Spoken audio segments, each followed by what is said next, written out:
We are now officially, at least for the time being, at the end of the Orban government over in Hungary, and this is something that I think we must discuss because not only did a lot of American conservatives view that government to be a sort of ally to the Trump cause, to the conservative cause in America, as evidenced by sister events like CPAC Hungary, this is something that shares a lot of parallels in terms of how it ascended, how it governed itself, and then perhaps how it ended up ending. And so we will talk a little bit about that. And then domestically, we have to get into a new law in Tennessee that is going to provide the ability for residents of the state to use lethal force in defense of their property, aka like actual property rights as understood by everybody ever until 5 seconds ago when we mass imported criminal underclasses from the third world. And then finally, per Friday tradition, we will get into the Patriot Q&A, wherein we provide Patriot A's to your Patriot Q's. Do stay tuned.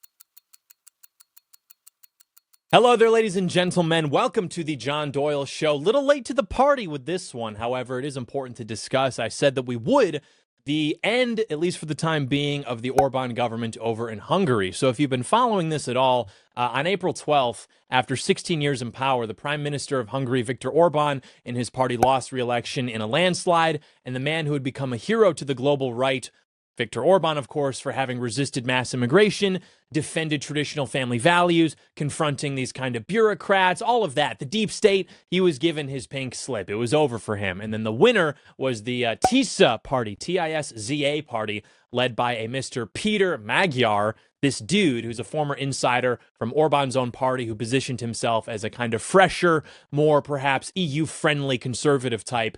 And the American right has reacted with a mixture of maybe denial, shock, frantic attempts to kind of downplay the results. Some people are saying it's a tragedy for national conservatism. Others are saying, it doesn't really mean anything because the new guy is still like right wing, more or less. And so I think the truth is a little bit more complicated, but also instructive in a way that we can perhaps use for ourselves. Because for years, right-wingers in both America and just generally the world have looked to Orban's Hungary as a kind of model which they would perhaps seek to replicate.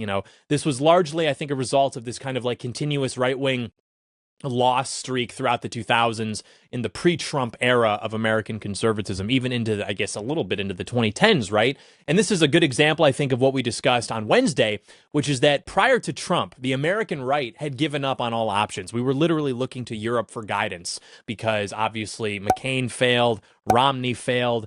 Before Trump, Rand Paul, I think, was even one of the first that announced his 2016 candidacy. The idea was to basically put everything behind Rand Paul and hope that we could make him popular enough that he would get like a cabinet position in a Jeb Bush administration, which even then nobody expected Jeb Bush to even beat Hillary. But that is how things were looking. I mean, everybody thought it was literally over, such that the idea of being an American nationalist, putting America first, people who are now like based in red pilled at the time, people were giving up on that and thinking we have to look over to Europe for what they're doing.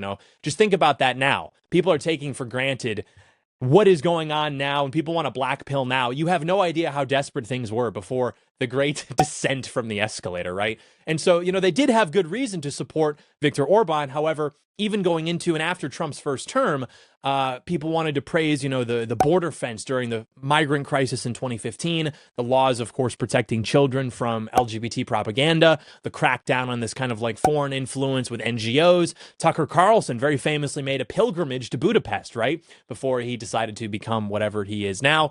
And national conservatives kind of saw the Hungarian model under Viktor Orban as proof that a European country could actually resist globalism and preserve its identity without needing like America to kind of come in and provide the cover fire for it to do that. And I don't think that admiration was entirely misplaced. Like Orban delivered very real policy wins on immigration, cultural wins, when people like Angela Merkel and Emmanuel Macron were trying to destroy their own countries because of whatever reason. But I think that this kind of like romanticized view has always glossed over some serious problems, as every view of every political figure does. We're so desperate for a hero that we kind of ignore these maybe more mechanical faults because we want to paint them as, you know, he who can do no wrong, which I understand the irony of me saying that, given my defense of President Trump and my sort of Trump iconography. However, I implore you to understand when I do it in reference to Donald Trump, it is correct and just. When other people do it in reference to other leaders, it is reality misaligned and they should be like institutionalized. But essentially, Hungary under Viktor Orban became known for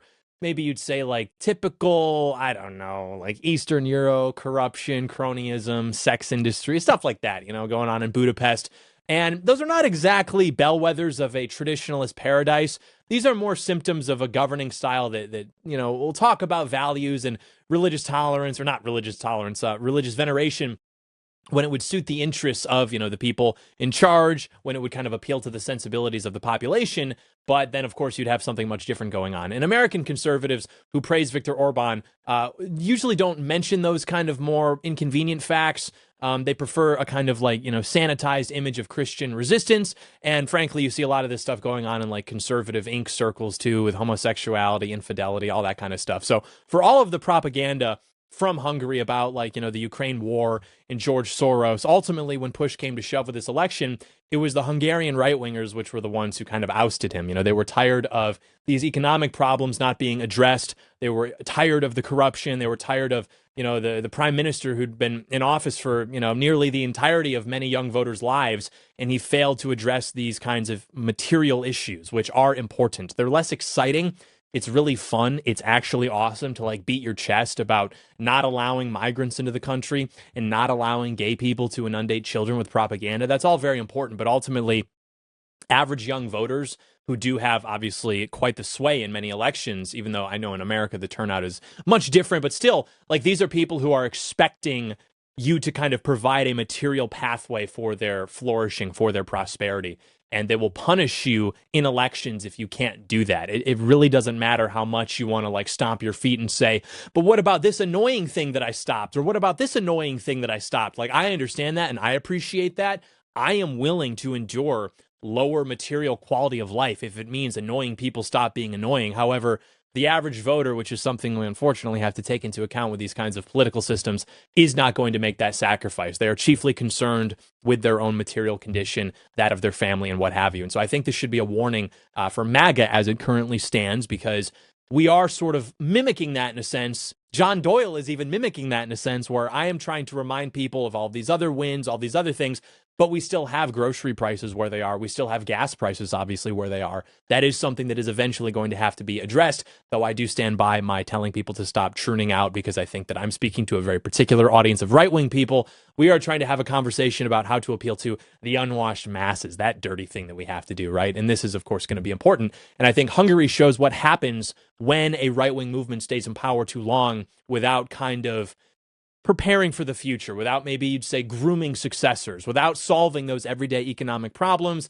and, you know, engaging, of course, in this kind of corruption, which people will tolerate if they're also getting a piece of the pie.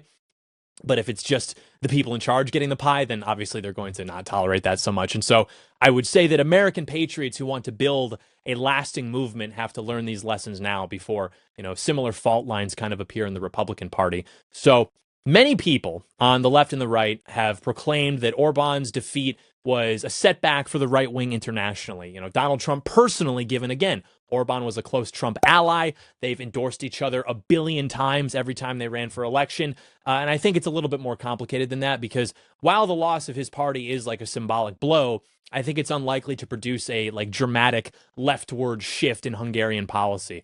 Like, you know, this Peter Magyar character, Magyar, he's no progressive, right? Like, he's a former member of the party. He's a lawyer. He served in the Orban government before turning against it after a scandal in 2024 in which the Hungarian president and justice minister, the latter being the ex-wife of Mr. Magyar, pardoned a criminal convicted of covering up child sexual abuse. And so Magyar denounced the pardon as, you know, corrupt. It was a corrupt bargain. And then there were, of course, nationwide protests over the issue, which forced both the president and the justice minister to resign from office. So the Tisza campaign criticized that. It criticized the kind of corruption, cronyism, economic mismanagement, while still maintaining the kind of conservative positions on immigration, national sovereignty, kind of sidestepping culture war issues. And so it wasn't as though it was trying to sell them this like closeted leftism in exchange for like better, transparency or economic address. Like it was still kind of wearing the cloak of what people perhaps enjoyed about the right-wing government while still saying it's going to address the issues that people are becoming more concerned about. And so, yeah,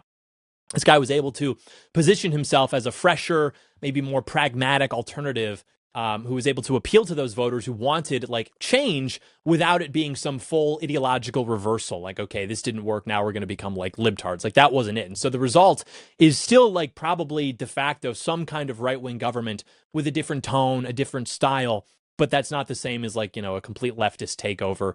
So I think that the election was less a rejection of nationalism and more a rejection of like one man's dominance and sort of his like prolonged position of power and the stagnation that resulted from it and how it was just never addressed. And so it is true that, like we said, the government under Orban produced many excellent domestic policies. It reinforced the image as a conservative, as a traditionalist, a nationalist, this guy who's, going to inspire other right-wing movements around the globe. One of the first things he did upon winning the election in 2010 was rewrite the Hungarian constitution to entrench right-wing values, such as banning gay marriage. He passed laws restricting LGBT propaganda in schools. He limited foreign funding, these NGOs that were promoting these progressive causes domestically. Like these moves were positioning Hungary as this kind of like bulwark of Christian civilization against what many on the American right viewed as a global onslaught, just a complete assault on national identity, on family structures, on Christianity.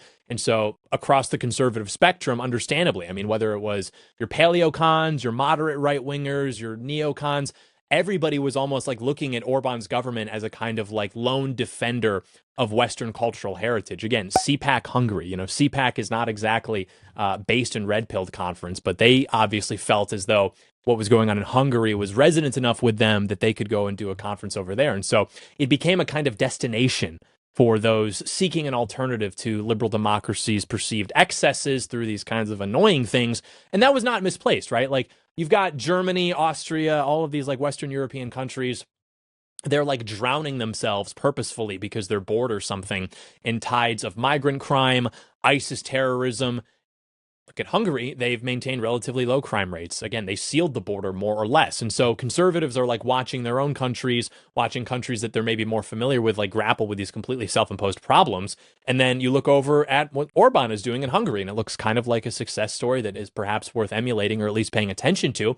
But it wasn't perfect and left many people kind of viewing it as perhaps containing some blemishes, leaving some blemishes even on Hungarian society that needed to be resolved.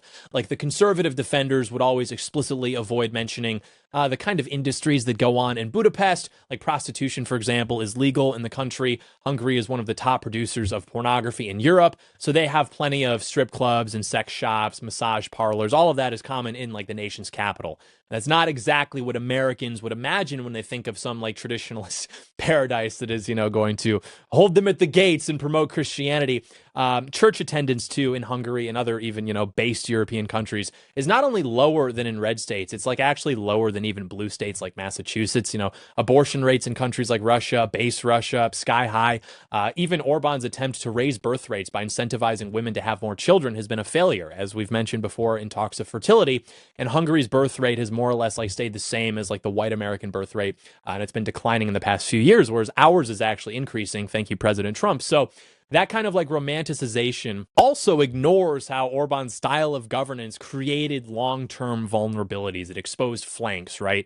Like long tenure in power-bred complacency, economic problems, festering corruption scandals such as, the whole pardon thing like we mentioned, the inexplicable enrichment of Orban's friends, people, who are becoming some of Hungary's richest men despite being like, pipe fitters prior to the power taking in 2010. That's going to raise some red flags for people when their, more immediate issues are not being addressed. And then you've got, infrastructure problems going unaddressed. Even during the height of his popularity, public hospitals were often so poorly funded that they literally lacked amenities like toilet paper. So the kind of view that we want to have of Orban's Hungary is understandable, but it's ultimately, I think, a bit misguided. It's a bit dangerous because, you want to praise the good moves, and at the same time, there's a tendency to want to ignore the corruption, ignore the economic stagnation that came to kind of define his last few years in office. And so American right-wingers find themselves kind of blindsided when apparently out of nowhere, swept out of power in a landslide, as big as the one actually that brought them into office in the first place, 16 years ago? So, yeah, man, I mean, you're going to advertise yourself as this, and then you're going to have ubiquitous porn production, enrichment of the leader's friends at the public expense, neglected public services. It's not exactly going to prolong the view of like a traditionalist right-wing utopia. And so I think people need to understand what this guy did right without ignoring where he failed. I know, crazy idea to exercise a little patriot nuance, right? Because this is sort of a pattern, I think, in like Eastern European politics that American conservatives should probably pay some attention to. There was a 2017 article which was calling guys like this, like Viktor Orban, these sort of like nationalist, right-wing presenting figures as like the swine right, which they define more or less as like a guy who's presenting as conservative coded, nominally conservative type of guy, openly promoting things like traditional values, God, homeland, family. But in reality, he's maybe closer to something that's like a treacherous, calculated Machiavellian type of maybe even low moral virtue, high time preference, low loyalty, stuff like that. And so the author describes like this kind of, I guess, profile as something that can be mapped to a lot of politicians in Eastern Europe. These kind of like hypocritical, beyond all tolerance, openly corrupt, brutish, maybe even anti-intellectual, all these characteristics that, one could argue fit Viktor Orban to a T. And there's perhaps no better symbol of the kind of corruption in that party than Pancho Arena, which was a gigantic soccer stadium that Orban had constructed in his hometown. Indeed, his house is located within a 5-minute walk of the arena. And with a seating capacity more than twice as large as the population, companies that provided funding for the stadium's construction were rewarded with high-value government contracts in what was like a clear kind of quid pro quo situation. And the arena stands as a monument, I think, to the vanity surrounding the government, surrounding his personal interests. I mean, after all, he's a former soccer player. He's rumored to watch as many as 6 soccer games a day, rather than a kind of genuine need that was being met, something the public was actually crying out for. And as we mentioned earlier, close friends of Orban were finding themselves to be quite enriched after the party took power, often through preferential no-bid government contracts. They've even done independent investigations documenting how public funds have flowed disproportionately to companies connected to Orban, connected to his allies. This is what we lament in our circles as crony capitalism, right? And I'm not saying that's bad. I'm saying you can't not give it to everybody, right? This is just how government works. You reward your friends, you punish your enemies. The problem is the people who voted you into power are also your friends. You're going to have to help them out in material ways also. And eventually the leftist, media is going to blow all this stuff up when you're caught doing it. It's going to delegitimize your government. It's just not good. So you got to be very vigilant about these kinds of things. I can shake my finger at you all I want. No. Don't reward your friends, but I'm not ignorant. I'm not naive. So, and legitimacy certainly isn't helped by like having a reputation for engaging in these kind of shady tactics to stay in power. Like when Orban passed a new constitution into law shortly after taking power, he restructured the country's electoral system to advantage his party through alleged gerrymandering and the weakening of the country's like proportional representation system. And it's an open secret that like during election campaigns, his party would send vans into certain districts around the country, which are perhaps comprised of, gypsies and things like literally offering money and food in this sort of like obvious vote peddling scheme, which again, I'm not saying that's like the worst idea I've ever heard. I'm just saying, it's going to come back to bite you if you don't handle this other stuff. You don't want to expose the flanks, and the party too is alleged to have worked with like Hungarian ethnic minority parties in like neighboring countries to vote harvest among the Hungarian diaspora in the lead up to the 2022 election. A pile of partially burned ballots all filled out for opposition candidates was discovered in a landfill in Romania. Like, these are all behaviors that would get an American politician arrested and imprisoned. There are many other leaders and parties across Europe that would kind of fit the like swine right definition, whether it's in, I don't know, Poland, just different Eastern Euro countries. This is the thing. Again, it's a model that can map all throughout Eastern Europe. And a lot of these guys are closely allied with, Orban, with Trump, and they exhibit these kinds of characteristics, which maybe you'd say are anti-intellectual, not so ethical, brutish, whatever. I don't even find that to be necessarily bad. I think these are just the iron laws of politics. But again, we have to pay close patriot attention so that these flanks are covered. But this kind of like uncouth or maybe you'd even say like corrupt behavior has had the effect of pushing people, particularly young people, towards the left and at least to other alternatives, to other right-wing parties, which can be seen in how young Hungarians decisively rejected his party in recent elections. And that's the thing. Like, I can say, you can get away with a little bit of bad behavior. That's just how politics works. The problem is the voters do not agree. The voters have a very idealistic understanding of how politics ought to function. It's because you put that in your head, or you put that in their head, you idiot. You should not have done that. So they're going to see this kind of corruption and criminality, and they will have a problem with it when it's, being done by the incumbent government. And the incumbent government can pound its hands all it would like to and point to examples of other governments who did that. But if the other governments were also ushering in a higher quality of life for citizens, people are going to kind of turn a blind eye to that kind of stuff. So I don't like that term as a pejorative. I like, swine right. This is just how politics works. It's kind of ugly, isn't it? But Trump himself would kind of match some of the characteristics that, the author of that term would articulate. Like, he doesn't pretend to be some kind of like epic trad crusader. And he does have kind of like maybe a brutish demeanor perhaps. And, people are around him sometimes, put their hand in the cookie jar. What are you going to do? You'll have a meme coin every now and then, people in his family get in the bag. Kristi Noem, of course, recently being dismissed from being the Secretary of Homeland Security after she was found to have misappropriated government funds. I was like, okay. Sometimes we get in a little patriot predicament. What are you going to do? But Orban's fate, I think, is a warning because you're overlooking this kind of stuff, the conflicts of interest. And this is precisely why so many on the right were confused when his party was just completely BTFO'd in the election. Like, it's entirely possible that issues like this could easily come back to bite MAGA in the ass. Like, honestly, I know that I'm a big plan truster, and I am, but sometimes we do have to push things in maybe a little bit safer of a direction. Like, it's one thing if we do something that as a matter of policy is unpopular. The public has an attention span that's like a goldfish. And so if you do this that's unpopular, they can be made to forget it, provided that you do other things that are popular. But in terms of how they perceive your government, and at least that it is trying to do things for the people, how much integrity it's exercising, if it is getting something, it's being granted access to a level of wealth that the people are not, there's no demonstrated attempt to provide that to the people, like, they're not going to be so forgiving in this kind of stuff. Like, they'll certainly provide excuses, of course, for, Democrats to prosecute members of the Trump administration when Democrats come back to power. They'll forget all about Democrat corruption. They'll go after Trump, his family. They'll put them all in prison, just like they wanted to prior to Trump 2.0 anyway. So that's another significant problem, I think, emphasized by the Hungarian election. It's sort of like the consistent failure of right-wing political movements to actually pass the torch. Like, there could be a situation where we get a lot done in Trump 2.0, and now all of a sudden we have no one to collect the torch, no one to collect the baton in the relay, and then we're just in like Democratville again, and everyone goes to jail. That wouldn't be very fun. Like with Orban, for example, he served as prime minister for 20 years, first from 98 to 2002, and then again from 2010 to just last Sunday. And many young Hungarians have lived their lives almost entirely with Orban as prime minister. And a significant motivation behind the opposition vote was that his party had become exhausted. It had become complacent. Like, people believed, for better or worse, that it was time for a change.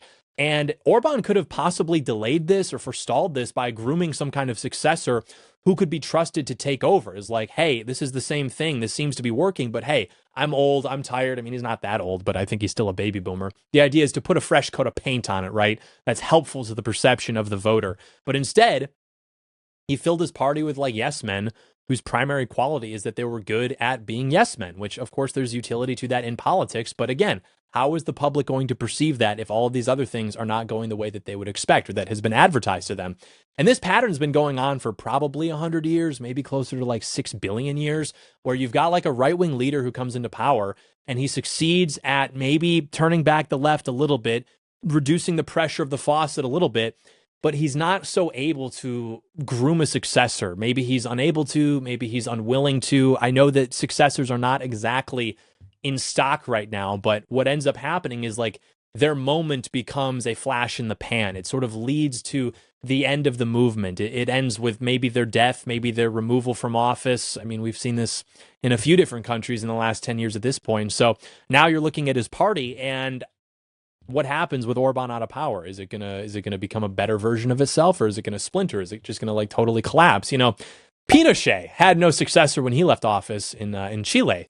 Francisco Franco, he was succeeded by King John Carlos, who dismantles his regime, like literally not too long after Franco died, Putin, who's of course been admired by many on the international right for being base or whatever, also does not have an obvious successor. When he dies, however Russia exists, what we understand Russia to be under his rule is likely going to go with him. Like the only right-wing party or right-wing movement in modern times that has actually managed to kind of like institutionalize itself through a changing of the guards is like, I don't know, the People's Action Party in Singapore.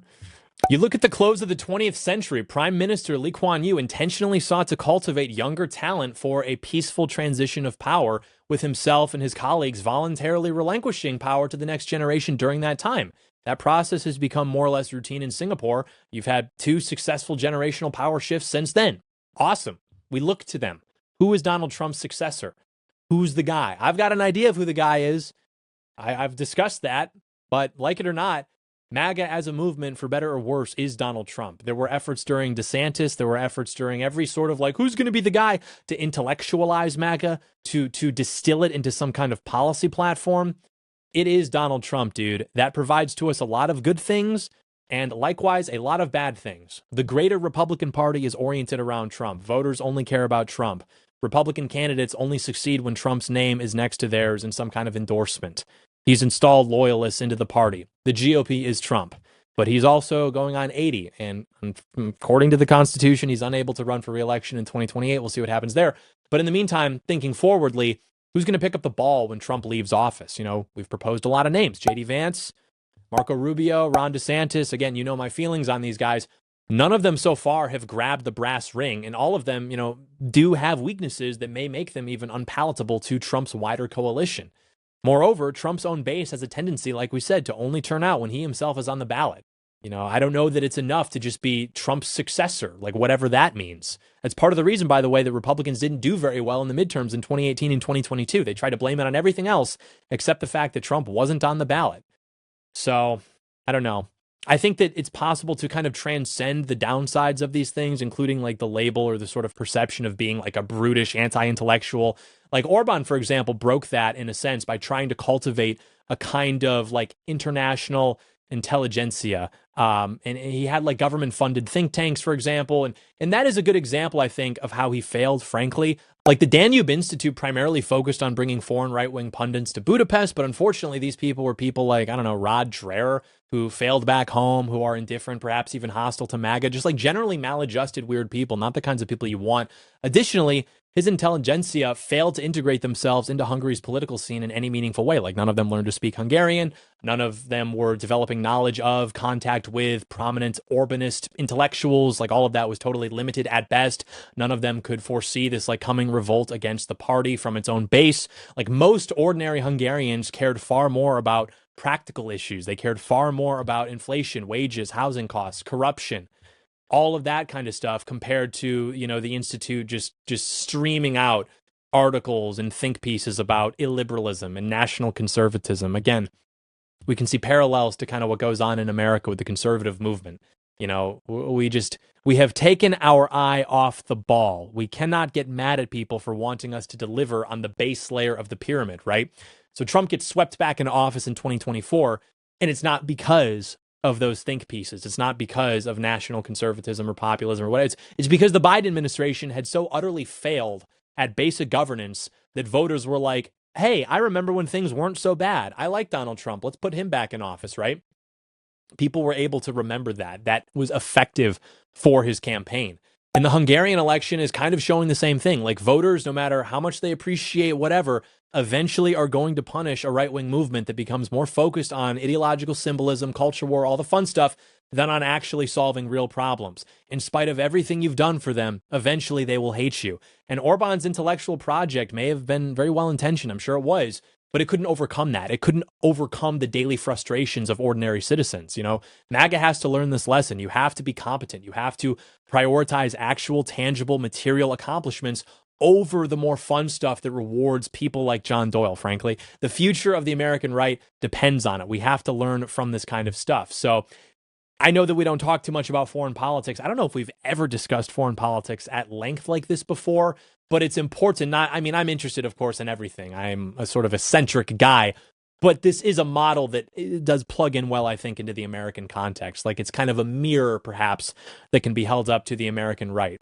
Because here's a guy who holds power for almost 2 decades, and it shows. You can have your strong man, you can have your guy, your base crusader against the gay menace, and even this guy can lose because his own base gets mad at him because he's not delivering. He doesn't groom successors. He allows corruption to fester. He fails to deliver in ways that people will recognize immediately in their day-to-day. And so that kind of like model of guy who's going to do traditional values and then also practice on the side cronyism, it's going to erode public trust, which, again, we need in our system. And so the victory of Mr. Peter Magyar does kind of show what could happen in this situation. Former insider, guy who was aligned with Orban's party.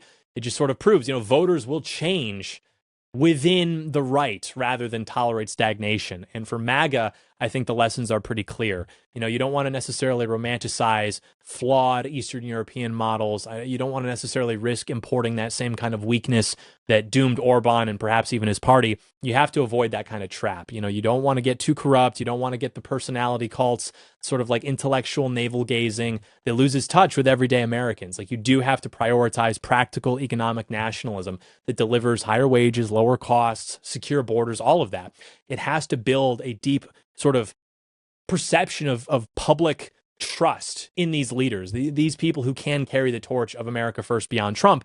And it has to police itself rigorously so as to not kind of devolve into this where, you're getting mad at voters for demanding, again, these higher material expectations, which you promised them. So that's the path forward. It's not glamorous. It's going to require that kind of like boring precinct by precinct loyalty, this kind of stuff. Putting forward the agenda over personal grievances, in some cases even patronage, patience, generally speaking. Like Trump has delivered historic victories. That's obviously true.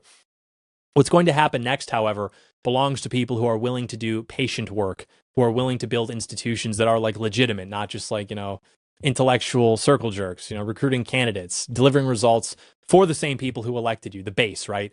And so I look over at Hungary, and I think that's a little bit of a warning to what happens when people get a little bit too comfortable, right? I think that we can certainly learn a lesson from that because, again, you can remind them all you want about how things are going well in this department, how things are going well in this department. But at the end of the day, you can't expect the voters to ignore their immediate situation because of these other things, which are annoying, which are culture war topics. You can't just expect them to more or less just like put up and shut up. And frankly, it does not only does it not work, you shouldn't expect it to work. Like ultimately, like you are governing. That is your job. There's a lot going on there, but we elected you to handle it. Somebody's got to handle it. And if not you, it's going to be somebody else. And we don't want it to be a guy who's going to ignore all the issues we care about. We don't want voters to feel as though they have no other option. So let's allow for a guy who's going to ruin literally everything to get back into power and prevent us from ever getting into power again. And the Trump administration, they've done a lot of great things. I'm the first guy to say that, and I'll say it 1 billion times. If I have last words, it will be those.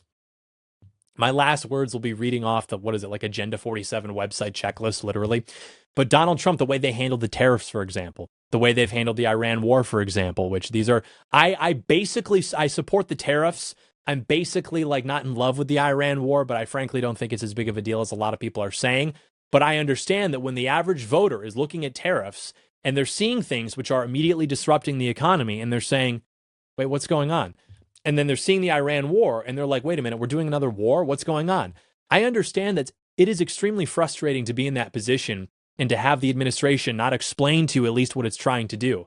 With the tariffs, it was not explained. In fact, people were more or less kind of almost lambasted for questioning it. And of course, a lot of neocons, free trade types were very happy to see that. But still, the administration could have done a far better job selling the issue to the people rather than just like posting memes about it. Like you have to kind of present yourself in a very serious, competent way if you're going to do something which is unorthodox within the American political context, at least in recent history. The same thing with the Iran war. It took quite some time for Marco Rubio, Big Mark. We love Big Mark, but it took him a minute to come out and explain what was actually going on, why we were actually in Iran, what we were trying to achieve in terms of our objective. And by that point, people had already kind of decided that we had no idea what was going on. The soundbite was 2 minutes. It was a great explanation in 2 minutes. Whether or not you agree with it, it was at least something that the average person could understand. That should have come out immediately, but it didn't. We had days and days and days of people allowing themselves to indulge in hysteria because those explanations were not more forthcoming. So that's all it is. Obviously you can govern, you can play politics, you can do all of that, but remember the game that you're playing. It does require a sense of trust and confidence from the people, and particularly from your base. And you don't want to lose sight of that. You don't want to get too comfortable, because there's always going to be somebody waiting in the shadows. And it's usually one of your own guys. Every time there's a kind of, counter-elite faction, some kind of transition of power, if not from the opposition, it's from one of your own guys who grows disaffected and is like, I can do it better than him. So, tale as old as time, many lessons to be learned. One other thing that you could learn, actually, I'm still wondering, a lot of people, they still can't quite wrap their head around this. There were all of these questions about COVID. They just disappeared. Like, for a while, remember, you could bring it up, and then all of a sudden, if you even asked a question about, hey, where did this come from? You were put before a firing squad. That is why over on BlazeTV, we have The Cover-Up. It gets into the science, the politics, the pressure behind the story that we all heard. And now there's the final episode.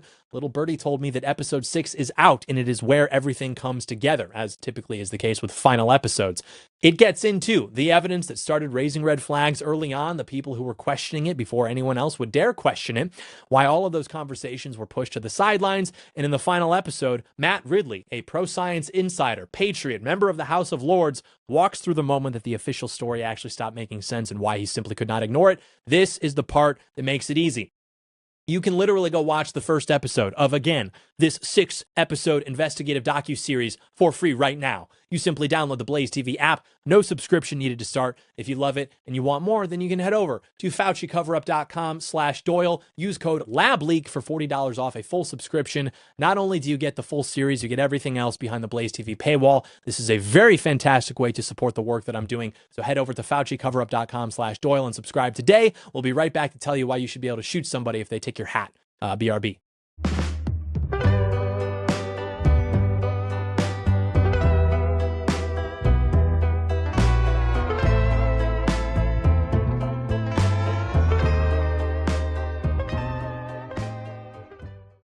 All right, ladies and gentlemen, we are back on the program with very exciting news I saw just this morning. So Tennessee lawmakers have passed a law allowing homeowners to defend their property with deadly force. Not literally just like their domicile, I mean personal property. So according to WKRN.com, this new legislation, which was sponsored by Representative Kip Capley, Republican from Summertown, and Senator Joey Hensley, Republican from a part in Tennessee, it would allow people to use deadly force to protect their property if they believe they had no other option and there was a serious threat to human safety. And the bill passed in the state house and in the state senate along party lines, but apparently even some Republicans had some concerns, with some representatives, hypothesizing that someone with dementia would find themselves in the wrong place at the wrong time, and get killed or something. Very kind of but what if an 11-year-old tripped and fell and became pregnant, and it's that kind of logic where you take something that should be common sense, even you cannot find an intellectual advocacy for property rights from anybody throughout history without it being included that, yeah, that means you should be able to shoot somebody if they try to take an object that belongs to you. So it's just that kind of retarded logic. But regardless, leftists are up in arms about this, the usual antics, saying that Republicans think that things are more freaking valuable than human life. I had something to say about this. This is something that I have held very deeply for quite some time. I responded to this. I said, every red state should have this, by the way. You don't have property rights if you cannot defend your property. There can be no asterisk. And that's literally true. Because if I have a right to something, you know how the right is supposed to be permanent? It's inalienable, right? If I have a right to something, there can't be an asterisk on that says, unless this bad guy decides that he really wants it. So I have a right to something. This is mine unless somebody decides that they really want it. Okay, so then it's not mine. Then it's an arbitrary no man's land where the state's going to come in. So I'm here, bad guy's here. I guess for the sake of viewer experience, I'm here, bad guy is here. The state is Donald Trump, literally. Okay, so me and the bad guy are in a little bit of a dispute over a piece of property that belongs to me. The state is going to watch this dispute go on. And if the bad guy's trying to take it from me, what am I going to do? Call the police? Hey, I have this pen and it's mine and the bad guy's trying to take it. Well, just get another pen. Okay, okay, fine. That's a little bit more reasonable. What if it's an heirloom? What if it's something of extreme sentimental value to me? It's my father's watch.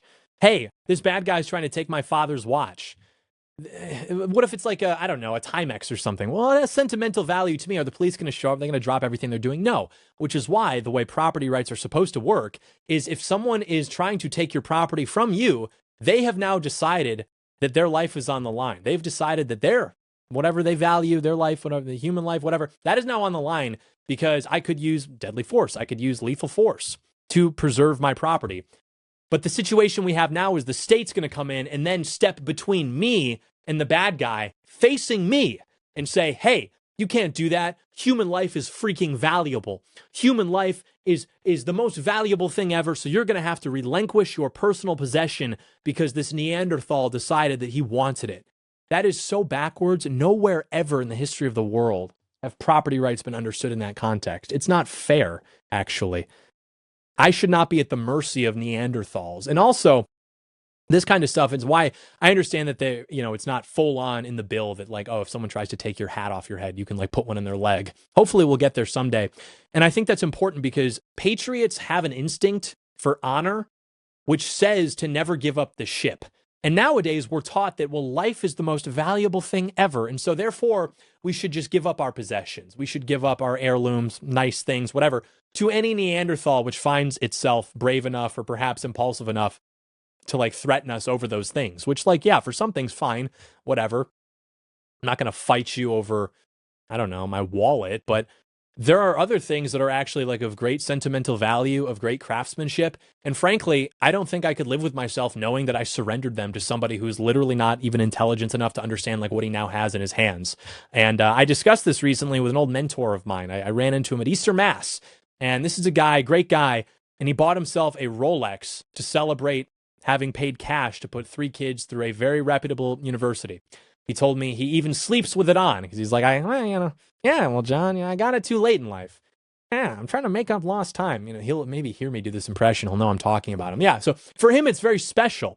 He bought himself what is supposed to be for men a symbol of accomplishment, some kind of thing. The most sophisticated piece of engineering in the history of telling time, probably. He bought that for himself as a gift to celebrate an accomplishment, having put 3 kids with cash through university, a reputable university at that, a very reputable university at that.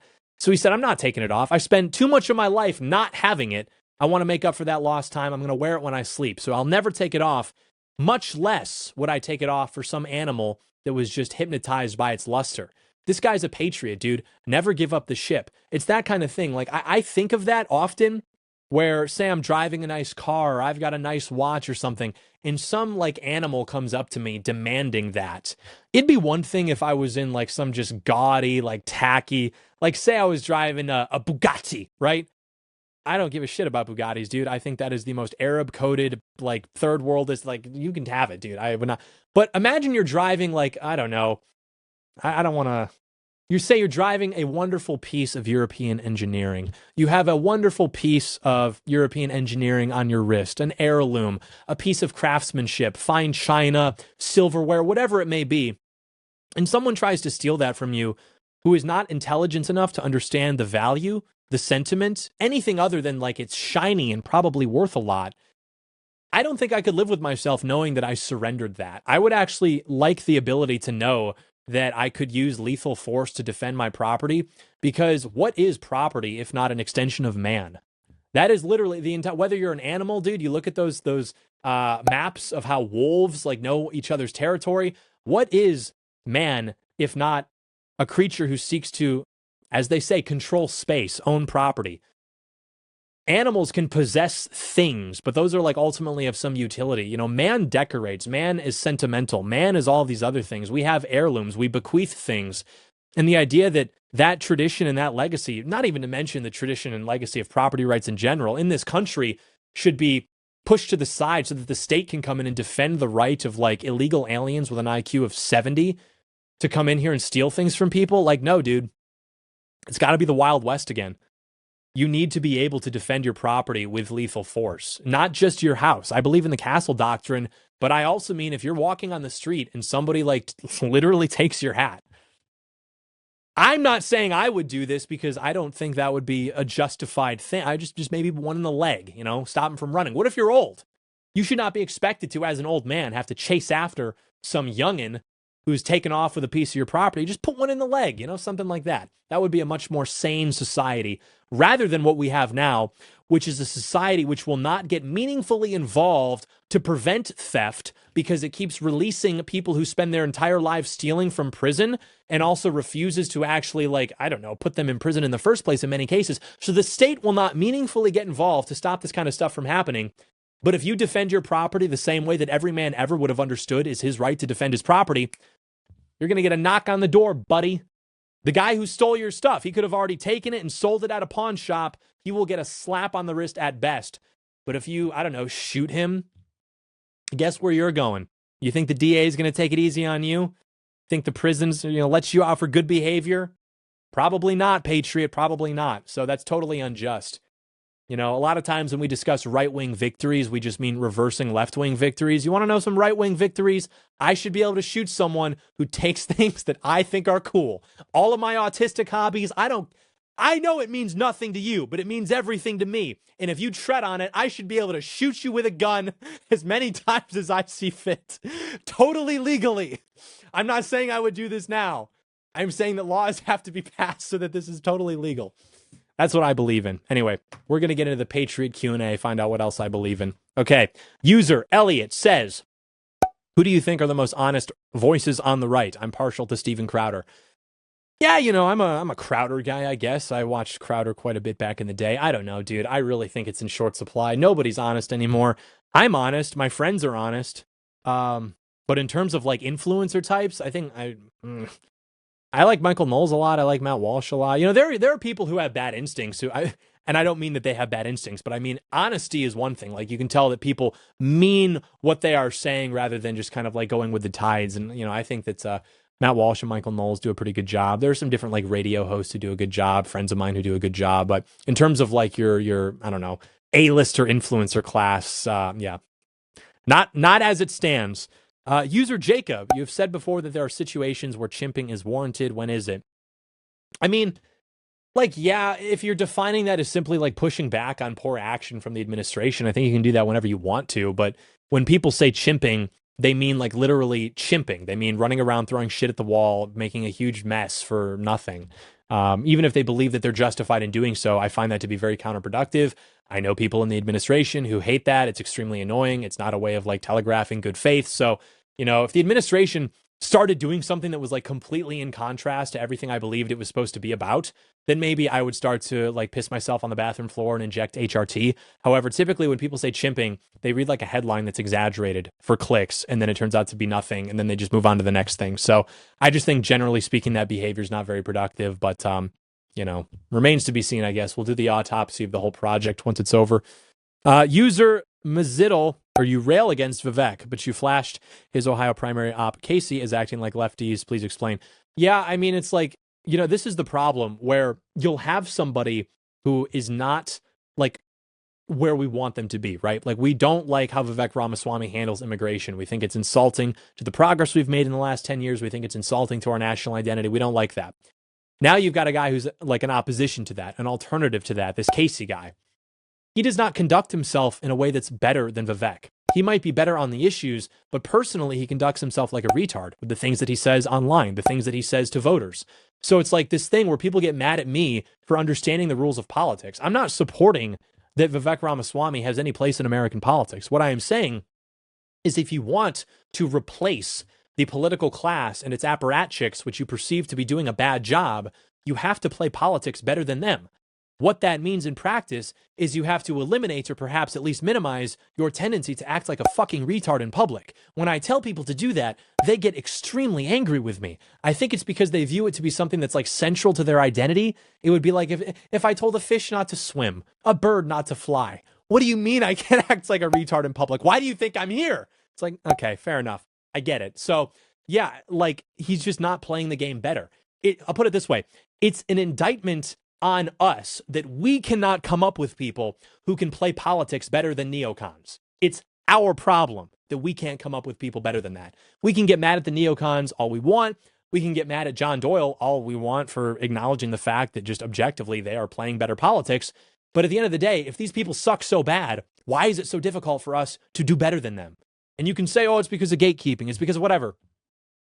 first of all, gatekeeping is not an issue the way it used to be 10, 15 years ago within the conservative movement. I understand there are still taboos, but just as the movement functions, this is just like not the case anymore. However, the gatekeeping explanation does not explain retarded behavior.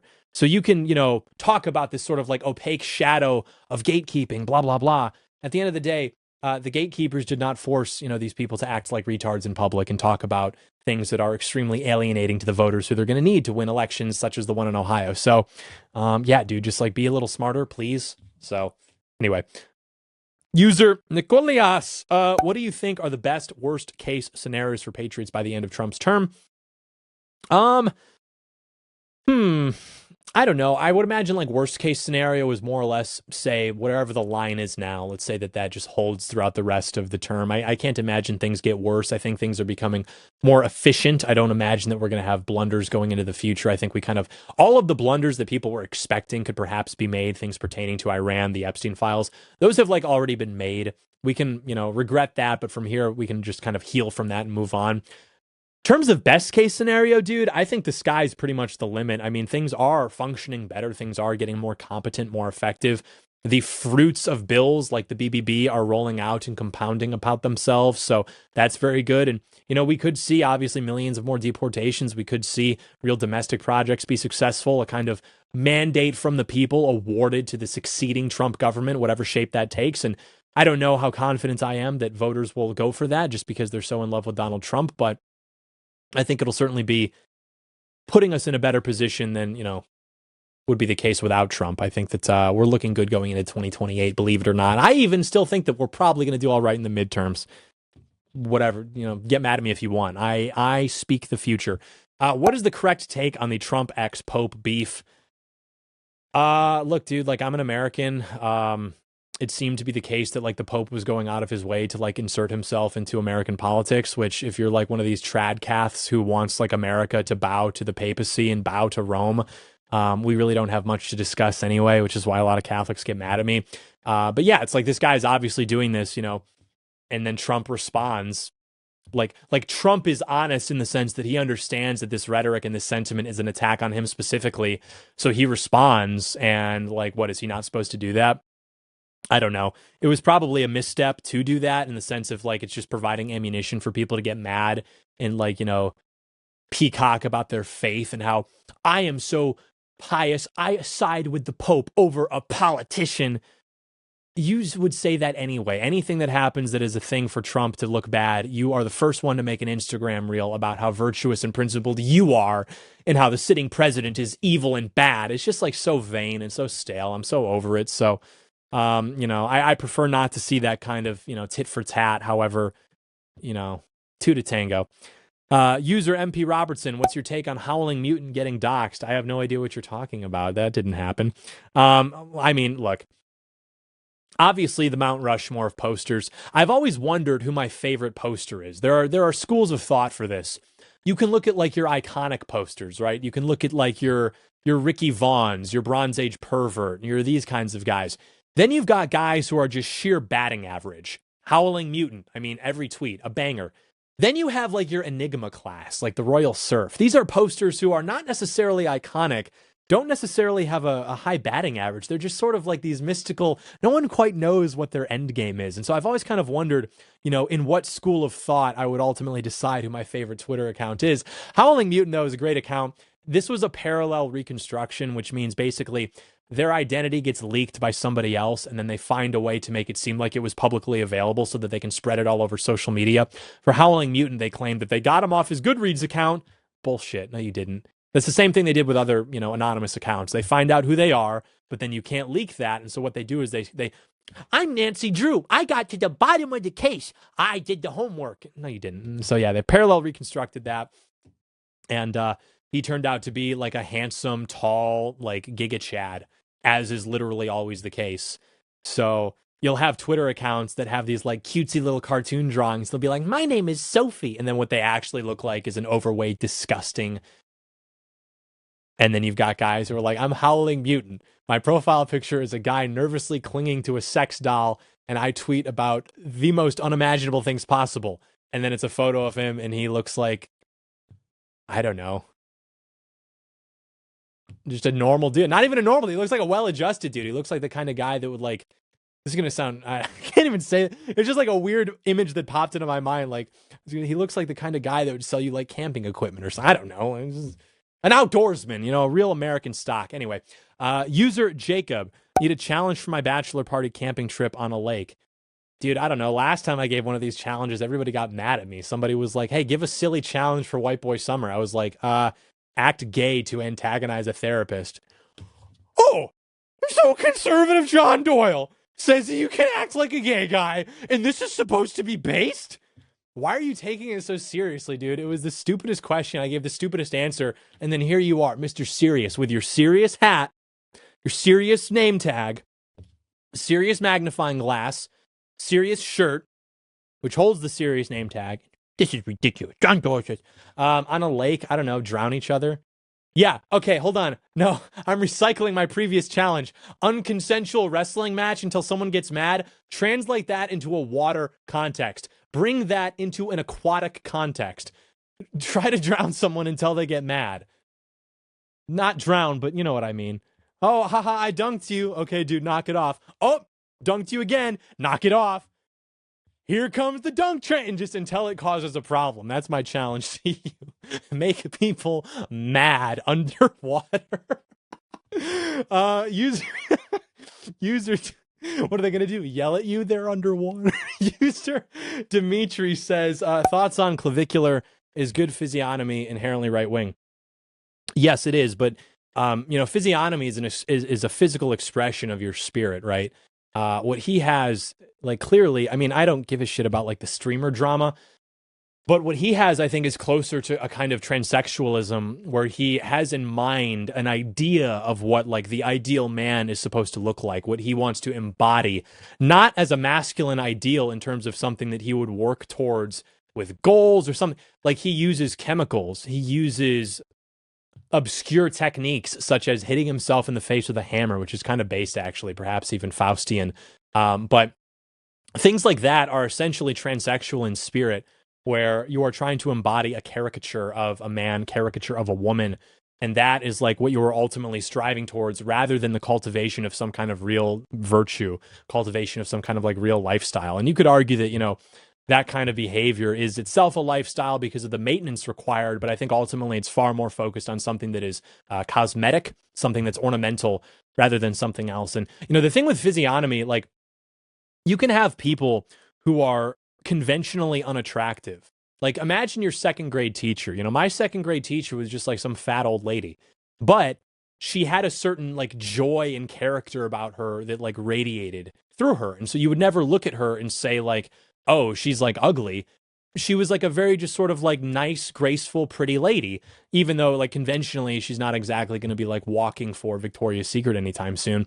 You see the same thing with people who are maybe more conventionally attractive, but they have a kind of bitterness about them that radiates, I think, throughout how they present physically, where you would look at them and maybe understand why like an AI might categorize them as like objectively attractive in the sense that they have facial symmetry or whatever, but they don't have that same kind of radiance about them because their thoughts and their spirit flows through them. So I think that's important to consider with, physiognomy. Like, I'm the first guy to say that my enemies are like evil and ugly and retarded.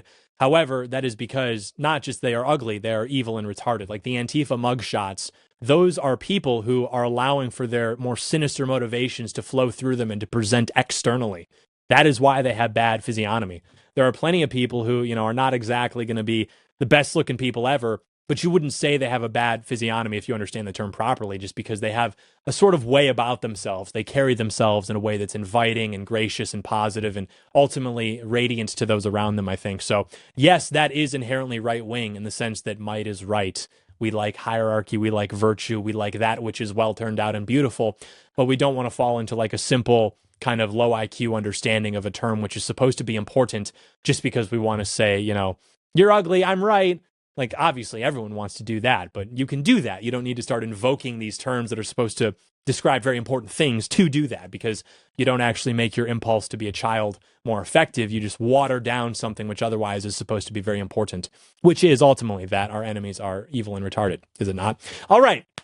That does it for this show. Thank you so much for watching. I hope you have a fantastic Patriot weekend. In the meantime, be sure to go to Apple, Spotify, wherever it is that you get your podcast. Leave us a review with your thoughts. We will see you back here on Monday. Thank you so much for watching. May God bless you. May God bless your family. Enjoy your weekend.